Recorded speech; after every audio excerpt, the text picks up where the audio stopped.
나는 아들뻘인 남자와 비밀을 만들었다. 나에게 이런 일이 생길 거라고 생각도 못했다. 가장 친한 친구에게도 하지 못한 이야기를 이 공간에 살짝 털어놔 보겠다. 좋아요. 구독 나는 교육대학에서 남편과 만나 결혼했고 남매를 낳았다. 초등학교 선생님으로 일하면서 부모님 집 근처에 살면서 바쁘게 일했다. 부모님이 아이들을 키워준 덕에 믿고 일할 수 있었다. 방학이 되면 연수의 교육에 너무 바빴지만 젊은 나이에 감당할 만했다. 아이들은 기대 이상으로 잘 컸다. 60대 후반이 된 지금 우리 아이들은 모두 출가했고 남편은 그동안 꼭 해보고 싶었던 일을 하기 시작했다. 그것은 남편의 버킷리스트 중 하나였다. 바로 개인 택시 기사를 하고 있다. 우리는 정년 퇴직한 지 오래되었고 우리 둘의 연금으로도 살만한데 남편은 택시 운전을 하면서 많은 사람들을 만나고 싶다고 했다. 그 덕분에 나는 이틀에 한 번은 혼자 잔다. 아이들이 바쁠 때 손주를 가끔 봐주기도 한다. 선생질을 오래 했기 때문에 손주 교육에도 소홀할 수 없었다. 남편과 검소하게 살면서 돈을 모아 넓은 평수로 이사했다. 아들, 며느리, 딸, 사위, 손주들이 와서 가끔 잠을 자는데 집이 좁으면 불편하게 지낼 것 같아 그동안 저축해둔 돈으로 새 아파트를 분양받았다. 그러면서 일이 벌어졌다. 우리 부부가 살 마지막 집이라고 생각하고 인테리어를 하게 되었다. 그 비용은 아들과 딸이 부담해 주기로 했다. 동네 인테리어 업체를 다니면서 견적을 받았지만 마음에 드는 곳이 없었다. 그러다가 딸의 소개로 한 업체를 소개받았고 예약한 시간에 방문했다. 아들 나이쯤 되는 젊은 남자 사장이 앉아 있었다. 그 사장은 꼼꼼하고 차분하게 상담을 해줬다. 인테리어라는 것이 한 번에 결정되는 것이 아니었기 때문에 여러 번 상담을 갔다. 결정할 것이 많았고 수정할 것도 많았다. 그때마다 사장은 친절하게 상담해 줬다. 바닥부터 천장, 타일, 벽지까지 모두 마음에 드는 것으로 고르다 보니 여간 복잡한 게 아니었다. 사장은 시간이 걸려도 천천히 고르고 바꿔도 된다고 차분하게 상담해 주니 마음이 편했다. 사장이 너무 참해 보이길래 결혼은 했어요?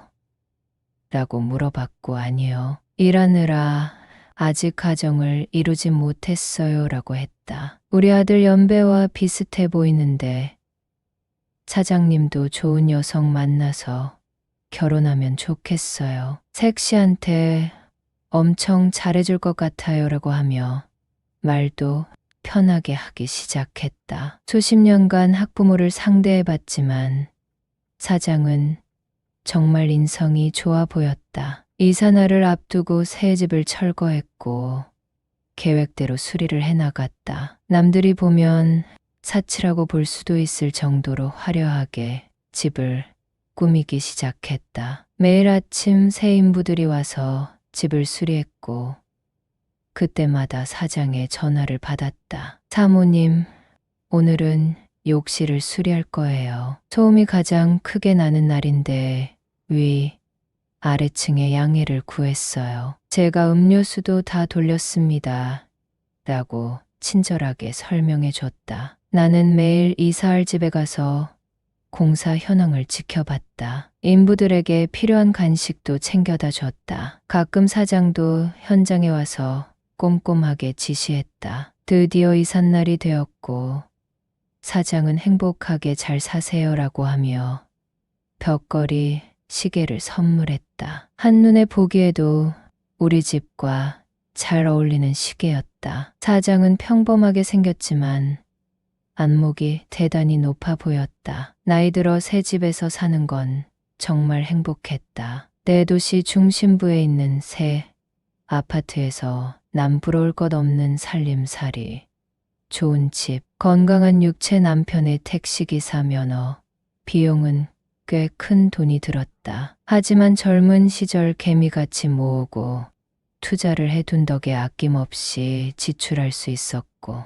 혹여 살림이 어려워질 경우 면허를 팔면 되니 크게 걱정하지 않았다. 남편은 새로 시작한 일이 무척 재밌다고 했다. 생각보다 많은 돈을 버는 달도 있었고, 그렇지 않은 달도 있었다. 하지만 집에서 무료하게 있는 것보다 자기 일을 가진 것에 대해 꽤 만족해하는 것 같았다. 하루는 집에서 좀 떨어진 기사 식당에 태우고 가서 식사를 사주기도 했다. 새 집에서 살다 보니 집에 문제가 생기기 시작했다. 하자가 하나둘 생겼고 인테리어 업체에 전화를 했다. 사장은 얼른 해결해 주겠다고 하더니 직접 공구통을 들고 우리 집에 왔다. 이사한 지 1년 만에 다시 만나니 무척 반가웠다. 서로 안부를 물었고 그 사이 결혼했다는 소식을 들었다. 아내가 임신 초기라는 반가운 소식도 전했다. 사장은 하자를 잡아 처리해줬고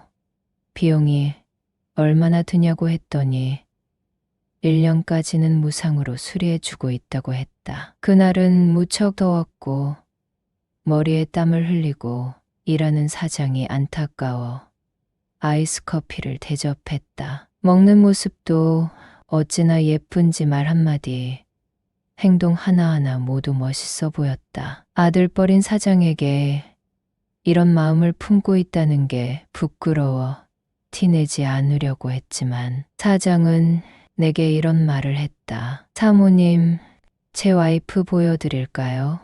좋아요. 얼마나 예쁜 사람인지 궁금하네요. 사장은 지갑에서 결혼 사진을 꺼내 보여줬다. 사진을 보자마자 깜짝 놀랐다. 내 젊은 시절 이미지와 비슷했기 때문이었다. 사모님과 상담하면서 사모님 같이 우아하고 단정한 여성을 만나고 싶다는 생각이 들었어요. 사모님 이사하시고 소개팅을 했는데 사모님과 비슷한 사람이 나오는 거 있죠 하며 웃어 보였다. 나를 좋게 봐줘서 너무 고마워요. 우리는 그동안 어떻게 지냈는지 얘기하기 시작했다. 사장님은 택시 일 잘하고 계세요. 퇴직하고 집에 있어도 되는데 굳이 나간다고 하지 뭐예요. 컨디션 조절하면서 일하는 거라 아직은 괜찮아요. 사장님 정말 멋지시다. 저도 가끔 택시 타보면 교사로 은퇴하신 분이 종종 계시더라고요. 아내에게 잘 해줘요. 건강하고요. 사장이 커피를 마시고 인사를 하고 집을 떠났다. 여러분은 써리모의 영상을 재미있게 듣고 계십니다. 집하자 보수를 마치고 평범한 하루하루를 보내고 있었다. 사장이 집에 왔다간 지도 6달이 지났다. 어느 날 저녁에 사장에게 전화가 왔다. 사모님, 제가 상의 드릴 게 있는데 잠시 나오실 수 있어요? 나는 무슨 일이냐고 물었고 와이프 문제로 상담받고 싶다고 하는 것이었다. 나는 동네 식당에 갔고 식사를 했다. 사장은 아내가 초기 유산을 했는데 몇 달이 지난 지금도 너무 우울해한다고 한 것이었다. 아내는 자궁외 임신을 해서 응급수술을 했고 나팔관 한쪽을 절개했다고 했다. 병원에서 아내의 나머지 한쪽 나팔관도 막힌 상태라 아이가 생길 수 있을지 미지수라고 했단다. 사장은 가족이 없다고 했다. 대학 시절 부모님이 돌아가시고 동생은 외국에서 살고 있다고 했다. 아내와 잘 지내고 싶은데 유산 후 스트레스가 너무 심해 아이 있는 친구와는 소통을 안 하고 지낸다고 했다. 자기도 아이를 잃은 상황이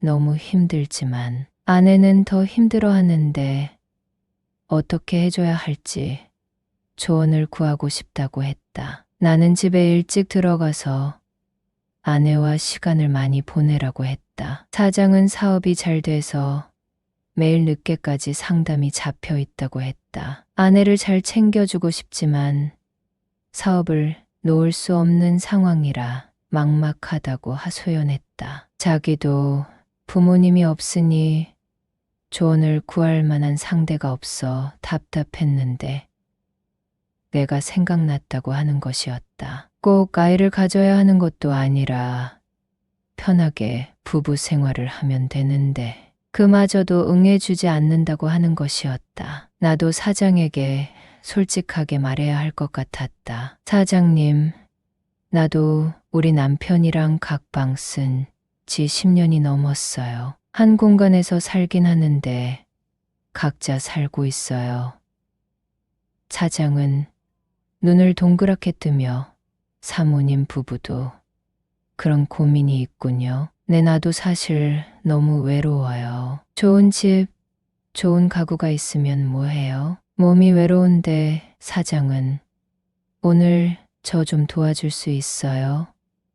라고 했고 우리는 곧바로 실행에 옮겼다. 남편은 내가 나오기 전에 운행을 나갔고 아침에 들어올 예정이었다. 우리는 서로 필요한 것을 채워주었고 나름 만족했다. 사장은 나에게 무척 건강하다며 칭찬을 해줬다. 나는 요즘 사장과 가끔 만나고 있다. 남편이 오전에 운행을 나가면 사장에게 전화를 한다. 사장은 바쁜 시간을 쪼개서 내 집에 놀러 온다. 짧게 우리의 보리를 보고 정성껏 차린 밥을 같이 먹는다. 사장은 엄마가 차려준 밥상 같다며 맛있게 먹고 더 달라고 했다. 사장은 어리지만 내 마음을 잘 알아주는 존재였다. 한 번은 사장과 같이 있는데 남편이 갑자기 집에 들어왔다. 마침 현관 이중참 금장치를 해 놓은 덕에 빨리 수습할 수 있었다. 인테리어 사장은 생각보다 치밀했다. 우리 집에 올 때마다 공구통을 들고 왔고 수리를 해주는 척했다. 남편이 사장에게 반갑게 인사를 했고 무슨 일로 왔냐고 묻자 현관문 유격이 맞지 않아 수리하러 왔다는 핑계를 대기도 했다. 평생 바르게 살아야 한다고 아이들에게 주장하던 내가 이런 생활을 하고 있다니 양심의 가책을 느낀다. 늙은 나이에 평생 쌓아온 좋은 이미지를 깨 버리는 짓을 하고 있다는 것도 잘 안다. 사장과의 관계가 오래갈 것이라고 생각하지는 않는다. 하지만 지금 이 순간만 생각하기로 했다. 안녕하세요.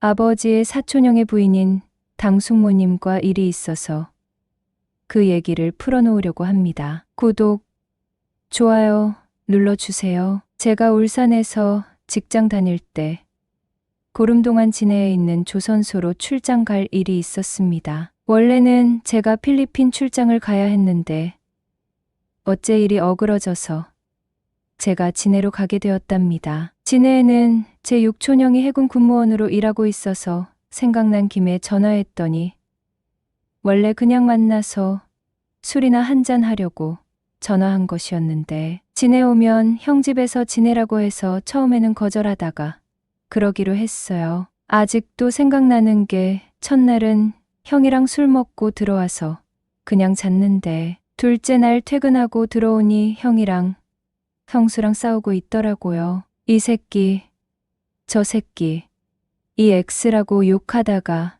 살림살이 깨부수고 형수는 내 마음대로 어디 한번 해봐라 하고 고함치는 소리까지 듣다가 안 되겠다 싶어서 조용히 나와서 모텔 가서 자고 다음날 출근했어요. 일하는데 육촌 형이 전화해서 어제 어디서 잤냐고 묻더니 괜찮다고 집에 오라고 했는데 마음이 너무 불편해서 그냥 모텔에서 자는 게 낫겠다고 대답했어요. 형이 계속 설득하다가 니 그러면 엄마 집에서 있을래?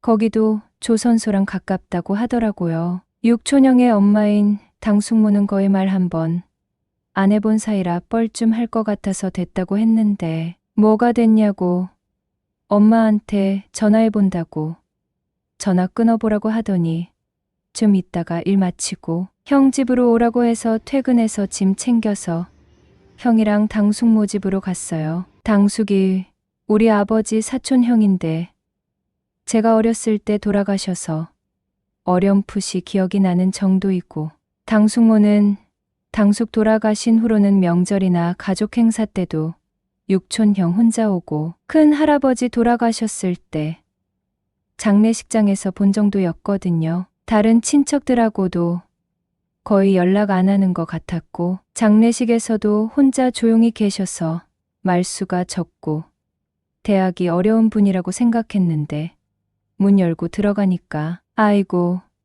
이게 누구?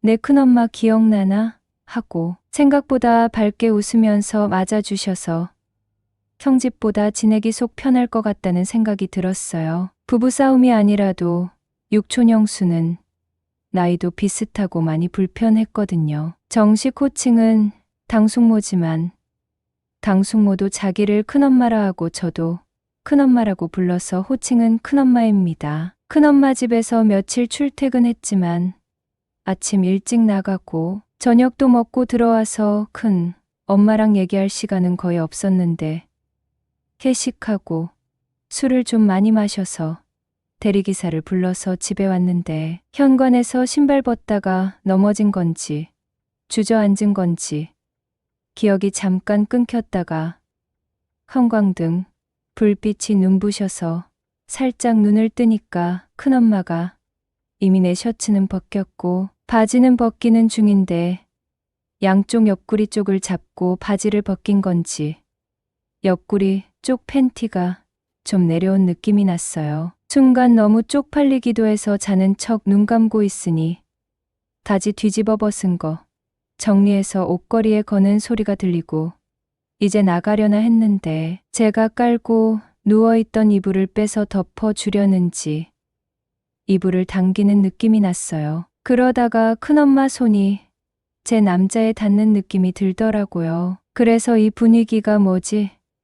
하고 생각하다가 안 되겠다 싶어서 큰엄마, 지금 몇 시예요? 저 물 한 잔만 갖다 주세요. 라고 상황을 환기시켰습니다. 큰엄마가 물을 가지러 간 사이 이불 속으로 들어가 앉았다. 물 마시고 큰엄마는 자라고 하시고는 불 끄고 나갔어요. 저도 졸리고 피곤했는지 그냥 잠들었다가 그날은 토요일이라 푹 자다가 눈 떠보니 11시 정도 됐는데 일어나기가 싫어서 침대에 누워있는데 새벽에 있었던 일이 하나 둘 생각이 났어요. 주위를 둘러보니 저는 평소에 대충 옷을 의자나 행거에 걸쳐 두는데 제 옷이 옷걸이에 단정하게 걸려 있고 집에서 입는 편한 옷이 아닌 팬티만 입고 있는 데다 팬티 위로 느껴지던 손길도 그때 떠올랐어요. 여기저기서 들은 성지식으로 중년 여성의 성욕이 높다는 것은 알고 있었고 친척이라 해도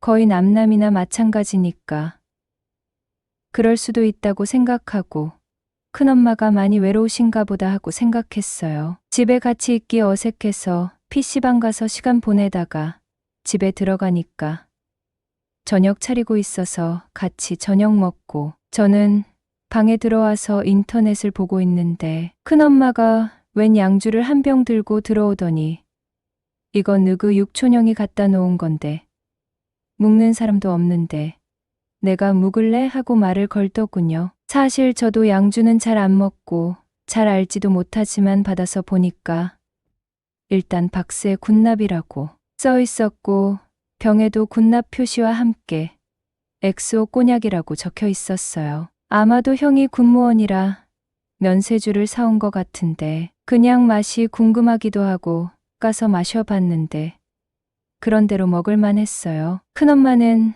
하이트 캔맥주 마셨는데 그거도 면세주였어요. 처음에 제일 얘기 좀 하다가 육촌형 얘기로 넘어갔다가 형이랑 형수 부부싸움 얘기를 하게 됐는데 큰엄마랑 형수랑 사이가 엄청 안 좋다는 걸 알게 되었어요. 큰엄마는 형수를 그년이라고 욕하면서 온갖 험담하는 거 들으면서 홀짝홀짝 마시는데 어느 순간 핑 돌면서 어질어질한 게 갑자기 확 취기가 올라왔어요. 그만 마셔야겠다고 하니까 남자가 겨우 그거 몇 잔 먹고 그러냐고 해서 더 마시면 완전 취할 것 같다고 하니까 집에서 뭔 걱정이냐고 취하면 드러누워 자라면서 계속 마시는데 갑자기 제 허벅지를 문지르면서 무슨 남자 다리가 가스나맨코롬 맨들맨들 하노?